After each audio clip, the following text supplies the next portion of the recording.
Hello and welcome to another video. So today we're taking a look at a budget SwordCraft deck. So this is a very cheap one. It's mainly focused around bronze and silver cards with only that splash of gold for a couple of ambush followers. So this is a double attack ambush sword deck. So the key to this deck, of course, is your ambush followers, boosting them up and then pulling off, of course, the dual blade flurry, which is insane and really actually catching people off guard very easily. So this deck, a lot of fun to play, a lot of fun to get wins with, and every time I catch someone off guard, it's always entertaining. They always think, hey, I've got double the health that I need to survive this turn, and then they get wiped out by that. So we're going to get right into this and check it out.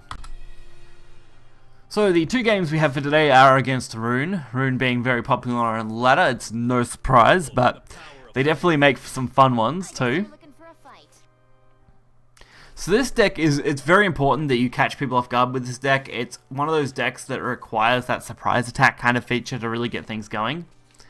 Of course, if this deck went mainstream in any way, shape or form, or if you're watching this video and then you see the deck on the ladder, you're definitely going to know what to expect, and it's reasonably easy to counter with a few wards usually. So it's definitely not going to be super powerful if you do know what they're expecting out of this deck. But if you catch people off guard, like we do in this video, it can be quite eventful. So of course, going for the ambushes first are important. Usually I don't focus on too much chip damage in the beginning, since it's not really required to win.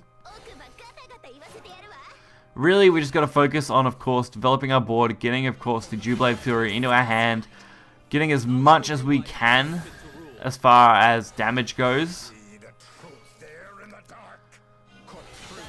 And you can do some nice chip damage using Leod and Assassin combos.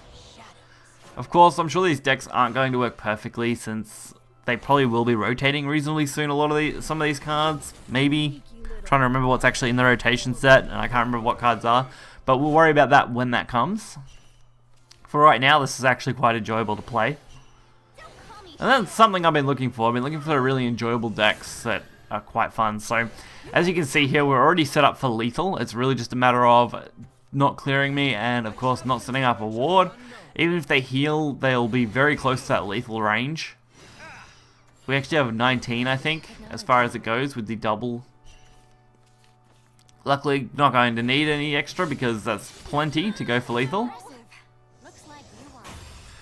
And definitely a lot of fun. Actually, I think we would have been well over 20 with the Evo, so awesome fun. The only real thing about this deck is that it is very fast, which means this is going to probably only be a 5-6 minute video at most, as, of course, we're not going to have long games. And there's not much point including too many games of this because it does follow, of course, the exact same game plan no matter what you're doing. There's really no variation in what you want to play. A lot of the time, the only time that you might want to change it up is delaying a turn.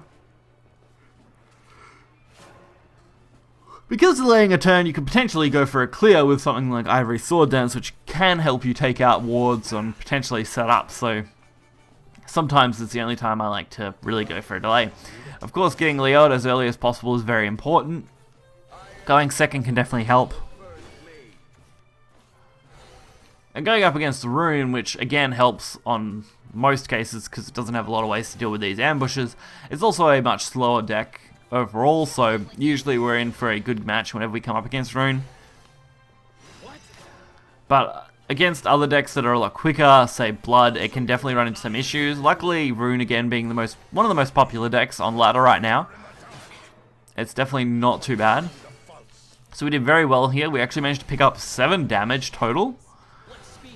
Well, sorry, 8 damage total once we include the Leod ping from the spell, of course. So getting them down to 12. Putting them almost within lethal range already in this match.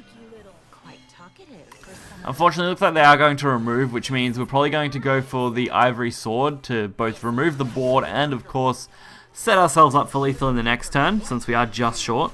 We only needed one more on Leod for that boost, and we would have been fine. Luckily, Sword Dance is plenty. So they're probably expecting, hey, I'm fine, you know, they aren't going to kill me with 7 damage, they've already done some bursts, it's not really an issue. That's what I suspect they're thinking. But of course the Dual Blade Fury is going to ruin that completely because that's 14 damage to face.